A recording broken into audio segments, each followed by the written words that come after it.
វាសន្យាវាប្រែជាគ្មានន័យគេមានអ្នកផ្សេងបងមានរូបស្រីចង់ដើរទៅមុខជាមួយគេក៏គ្មានតម្លៃព្រោះបងនឹងគេបានអន់និស័យមិនច្បាស់នឹងគេទៅបងតាក់ទងស្រីអូនពុំភ័យអីចរណៃថាបងធ្វើដូចពីមុនថ្លៃបងនឹងកែប្រែទាំងអស់ដើម្បីរូបស្រីពេលយប់មកនៅពេលថ្ងៃបងបន់ឲ្យតែជួបស្រីតែវាមិនដូចបងគិតទេ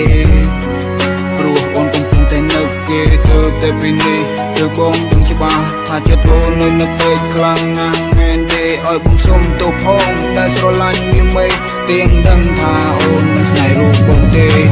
បានចិត្តធ្វើអ្វីក៏រត់ហើយយើងស៊ាំហើយនឹងឆ្អែតនឹងវាបាច់ហើយគ្មានទេឡើយឈឺចាប់ទៀតទេហើយដល់វ័យខ្ញុំមិនដូចជាគេមានសង្សារមិនដែលបានយូរទេបានតែប៉ុន្មានខែគេក៏ប្រែចិត្តបាយស្រឡាញ់តែដំបូងចុងក្រោយក៏រហែកគេមកដូចជាខ្យល់ទៅវិញដូចជាផ្សែង